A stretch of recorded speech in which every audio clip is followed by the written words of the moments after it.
صبح کا بھولا۔ امی ابو کے ساتھ میں اسکول نہیں جاؤں گا، عدنان منہ بنا کر بولا۔ مگر میں پوچھتی ہوں کہ تمہیں ابو کے ساتھ جانے میں کیا پریشانی ہے؟ بات دراصل یہ ہے، امی یہ کہتے کہتے عدنان ایک بار پھر رک گیا۔ امی نے تیوری پر بل ڈال کر کہا، آج کل اسکول میں تمہارا دل نہیں لگتا، اس لیے اسکول نہ جانے کے لیے آخر تمہیں کوئی بہانہ تو چاہیے نا۔ نہیں امی، یہ بات نہیں ہے، میں سب سمجھتی ہوں۔ تمہیں تو پتہ ہے کہ امی تو اسکول پہنچانے جا نہیں سکتی، ابو کے ساتھ جانے سے انکار کر دو۔ اسی طرح چھٹی پکی ہو گئی۔ عدنان نے جھنجھلاہٹ کے مارے اپنا سر پیٹ لیا اور پھر اس نے سوچا کہ امی کو بتانا ہی پڑے گا، ورنہ نہ جانے میرے بارے میں کیا کیا سوچتی رہیں گی۔ اس نے آخر بتا ہی دیا۔ دراصل بات یہ ہے کہ ابو کے ساتھ جاتے ہوئے مجھے بڑی شرمندگی محسوس ہوتی ہے۔ امی نے اسے حیرت سے دیکھ کر کہا، یہ کیا بات ہوئی؟ باپ کے ساتھ جاتے ہوئے بیٹے کو شرمندگی کا احساس ہوتا ہے؟ میں پوچھتی ہوں، وہ کوئی گرے پڑے آدمی ہیں، کیا انہیں امی یہ بات نہیں ہے؟ بس ان کی عادتیں بڑی دیسی ہیں۔ عدنان ایک بار پھر چپ ہو گیا۔ کیسی ہیں؟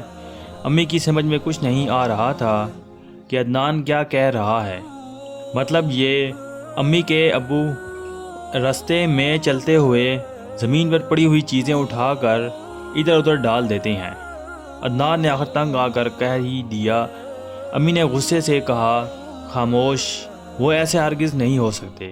عدنان نے کہا، آپ یقین کیجئے امی، اگر چلتے چلتے انہیں سڑک پر کوئی شیشے کا ٹکڑا نظر آ جائے تو یا تو اسے کہیں کنارے پھینکیں گے، یا اگر چھوٹے چھوٹے ٹکڑے یا کرچیاں ہوں تو جھک کر ایک ایک کرچی چنیں گے اور کہیں ایسی جگہ لے جا کر پھینکیں گے جہاں سے کسی کا گزر نہ ہو۔ کبھی کوئی کانٹا دکھائی دیا تو اسے بھی اٹھا کر دور پھینکیں گے۔ کیلے اور آم کے چھلکے بھی رسے سے اٹھا لیتے ہیں۔ جب گزرے ہوئے لوگ انہیں اس حال میں دیکھتے ہیں تو میں شرم سے پانی پانی ہو جاتا ہوں۔ عدنان کی امی سر پکڑ کر بیٹھ گئیں۔ وہ اپنے شوہر کی حرکتوں سے واقف تھیں۔ اب انہیں اپنے بچے کی پریشانی کا اندازہ ہوا۔ واقعی اگر عدنان ان کے ساتھ اسکول نہیں جانا چاہتا تو یہ کوئی غلط بات نہیں تھی۔ وہ سوچنے لگیں، تم اپنے ابو کو منع کیوں نہیں کرتے؟ انہوں نے عدنان سے کہا، میں نے کتنی بار ان سے کہا کہ آپ کو گن نہیں آتی رستے میں یہ چیزیں اٹھاتے ہوئے، مگر وہ جواب میں کہتے، میں بیٹا اس سے گھن کی بات کیا ہے، میں کوئی گندگی تھوڑی اٹھاتا ہوں۔ یہ دیکھو کانٹا یہاں بیچ سڑک پر پڑا ہے، کسی غریب کے پیر میں چبھ گیا تو بیچارہ ایک مصیبت میں مبتلا ہو جائے گا۔ تھوڑی دیر خاموش رہ کر عدنان نے پھر کہا، میں نے ان سے کتنی بار کہا کہ آپ کو غریبوں کا تو بڑا خیال ہے، مگر اپنی پوزیشن کا ذرا خیال نہیں۔ لوگ آپ کو کیچڑ اٹھاتے دیکھ کر کیا سوچتے ہوں گے، مگر وہ جواب دیتے ہیں کہ انسان کو اپنی ظاہری شان و شوکت کہ اتنی نمائش نہیں کرنا چاہیے۔ اچھا، انسان تو وہی ہوتا ہے جو دوسروں کا دکھ درد اپنے سینے میں محسوس کرے۔ ابھی ماں بیٹے میں یہ باتیں ہو ہی رہی تھیں کہ اس کے ابو آ گئے۔ انہوں نے فوراً ہی کہا، ارے بھائی، عدنان کیا آج اسکول جانے کا ارادہ نہیں ہے؟ عدنان کے جواب دینے سے پہلے ان کی اماں بول پڑیں، آج سے عدنان آپ کے ساتھ اسکول نہیں جائے گا۔ ابو نے حیرت سے کہا، ارے ارے، یہ میں کیا سن رہا ہوں؟ آپ ٹھیک سن رہے ہیں، عدنان اسکول جائے گا، مگر آپ کے ساتھ نہیں۔ پھر کس کے ساتھ جائیں گے؟ عدنان میاں ابو نے جلدی سے پوچھا، آخر مجھ میں ایسی کیا برائی نظر آئی کہ میری خدمات حاصل کرنے سے انکار ہو رہا ہے؟ آپ میں یہ برائی ہے کہ آپ بہت گندگی پسند ہو گئے ہیں، رستے سے گزرتے ہوئے سڑک کی گندگیاں سمیٹتے چلتے ہیں۔ عدنان کی امی نے کہا۔ ابو نے غور کر عدنان کو دیکھا، اس کی تو جان ہی نکل گئی۔ اب ابو اس کے کان کھینچ کر کہیں گے، کیوں نالائق، تو نے اپنی امی سے میری کیوں شکایت کی؟ مگر وہ مسکرا دیے، عدنان کی امی کی طرف دیکھتے ہوئے بولے، تو عدنان میاں نے میری شکایت کی ہے اور کوئی غلط شکایت نہیں کی۔ میں پوچھتی ہوں کہ آخر آپ کو کیا ہو گیا ہے؟ اپنی پوزیشن کا نہ صحیح بچے ہی کا خیال رکھیے، اس کے دل و دماغ پر کیا اثر پڑتا ہے۔ ابو نے نہایت نرمی سے کہا، مگر بیگم، میں جو کچھ کرتا ہوں وہ کوئی غلط کام نہیں، یہ تو نیکی کا کام ہے، بہت بڑی نیکی۔ ارے بھائی، نیکی ہی کرنا ہے تو اور بہت سے کام ہیں۔ نیکی کے پل بنائیں، مسجد بنائیں، تالاب بنائیں، اسپتال تعمیر کروائیے، بہت سے چھوٹے چھوٹے کام بھی ہیں جن کے کرنے سے اللہ اسی طرح خوش ہوتا ہے جس طرح مسجد یا اسپتال تعمیر کروانے سے۔ عدنان بیچ میں بول پڑا، مگر ابو، آپ کہتے ہیں ہمیشہ اونچی باتیں سوچا کرو، اپنے خیالات کو بلند رکھو۔ ہاں بیٹے، میں یہ کہتا ہوں، مگر اس کا ہرگز مطلب یہ نہیں کہ اپنے سامنے کی چھوٹی چھوٹی نیکیاں چھوڑ کر آدمی بڑی نیکیوں کے پیچھے بھاگے۔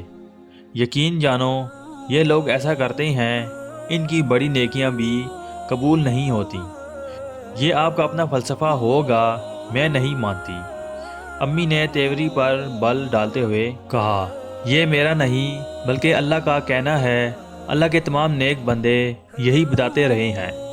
ابو ایک لمحے کے لیے رکے اور امی سے بولے، بیگم، آپ نے بھی یقیناً یہ بات پڑھی ہوگی کہ اگر آپ کا کوئی پڑوسی بھوکا سو گیا ہے تو آپ کی نماز اور روزے قبول نہیں ہوتے۔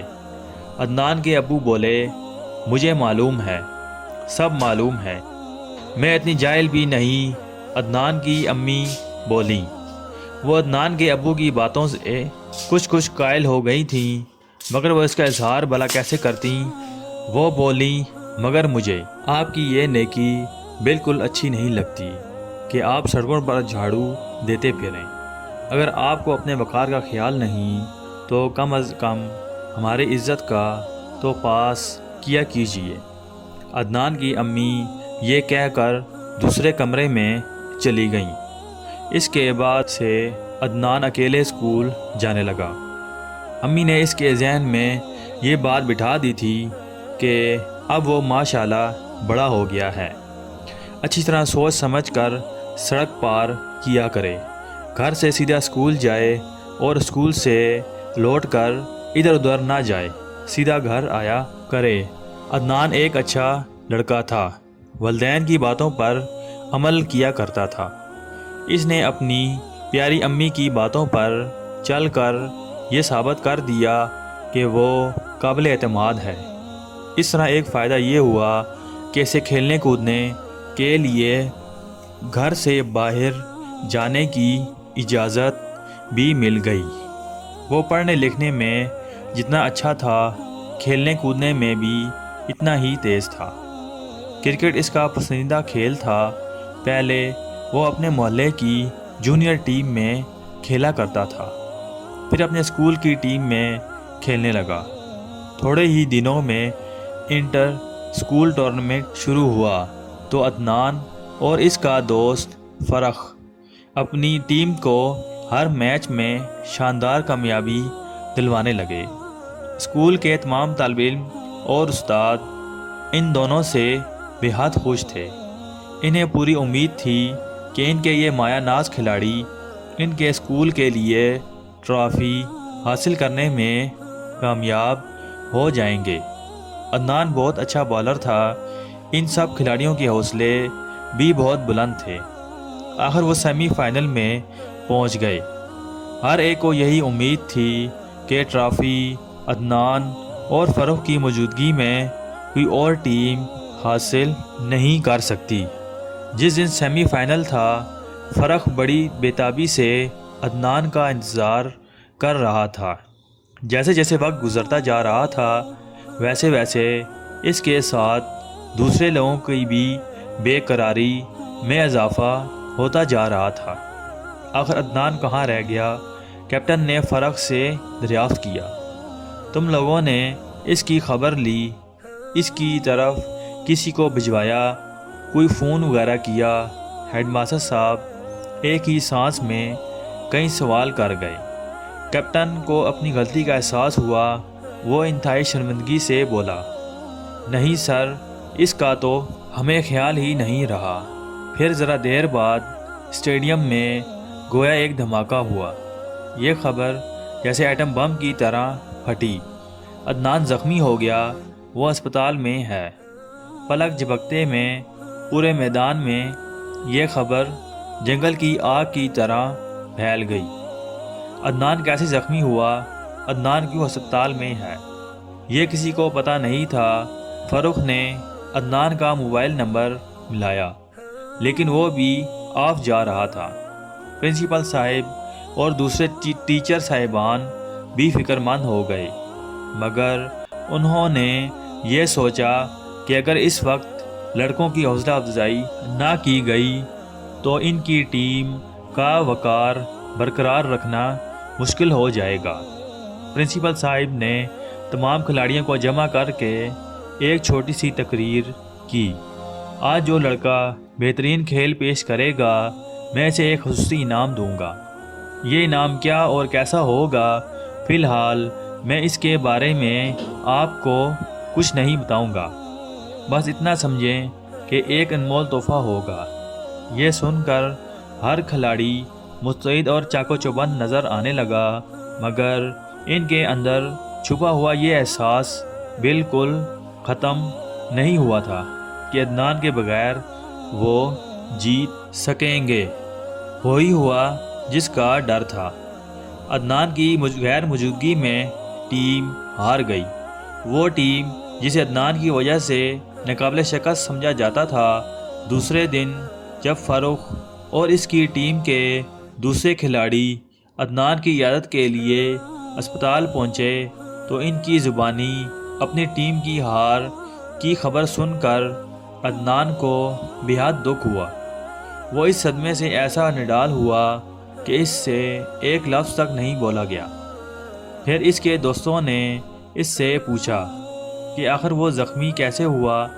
چند لمحوں تک وہ انہیں خالی نظروں سے گھورتا رہا، پھر بولا، میچ کے لیے میں گھر سے تیار ہو کر نکلا۔ میں تیزی سے جا رہا تھا کہ مجھے اسٹیڈیم تک پہنچنے میں دیر نہ ہو جائے۔ چند قدم کے فاصلے پر میرا پیر کیلے کے ایک چھلکے پر پڑا اور میں اس تیزی سے پھسلا کہ اپنا توازن برقرار رکھنا میرے لیے مشکل ہو گیا۔ میرے سر، کمر اور پیروں پر چوٹیں آئیں۔ ٹھیک اسی وقت سامنے سے ایک تیز رفتار گاڑی آتی ہوئی نظر آئی تو میں نے بڑی پھرتی سے کروٹ بدلی۔ میرے کروٹ لیتے ہی گاڑی زن سے گر گئی۔ میں گاڑی کی زد سے تو بچ گیا، مگر کروٹ لیتے ہی ایک نئی مصیبت میں مبتلا ہو گیا تھا۔ مجھے ایسا لگا کہ میرے سارے جسم پر سوئیاں چبھ گئی ہوں۔ اس مصیبت سے اپنے آپ کو بچانے کے لیے میں نے اٹھنا چاہا تو میرا ہاتھ لہو لہان ہو گیا۔ میں نے پتھر سمجھ کر جس چیز کا سہارا لیا تھا وہ تو کوئی ٹوٹا ہوا کانچ کا گلاس تھا۔ لوگوں نے مجھے اٹھا کر اسپتال پہنچایا۔ چند دن بعد عدنان کو اسپتال سے چھٹی مل گئی۔ وہ گھر چلا آیا، مگر ابھی اس کے زخم بھرے نہیں تھے۔ اللہ نے رحم کیا تھا کہ اس کی کوئی ہڈی ٹوٹی نہیں تھی۔ سر میں چوٹیں آئی تھیں، مگر وہ خطرناک نہیں تھیں۔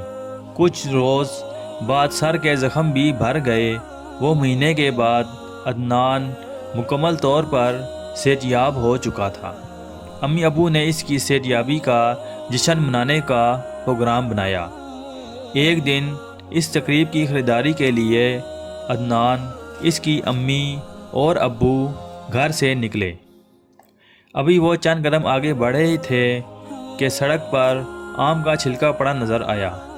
اسے دیکھتے ہی ابو سے پہلے عدنان اس کی طرف چپکا اور جھک کر ولا تکلف اٹھا کر دور پھینک دیا۔ توبہ توبہ، یہ کیا کر رہے ہو عدنان؟ تمہیں گھن نہیں آتی سڑک سے گندگی اٹھاتے ہوئے؟ ابو نے کہا۔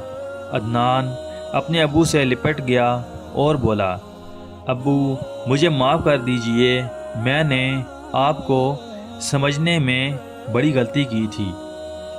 کاش آپ کی طرح ہر آدمی ان چھوٹی چھوٹی نیکیوں کو حقیر نہ سمجھے، راستوں پر پڑے ہوئے کانٹوں، شیشوں اور چھلکوں کو اٹھانا اپنی توہین سمجھے، اسے گندگی تصور نہ کرے تو میرے جیسا کوئی لڑکا کبھی زخمی نہ ہو، کوئی آدمی کسی حادثے کا شکار نہ ہو۔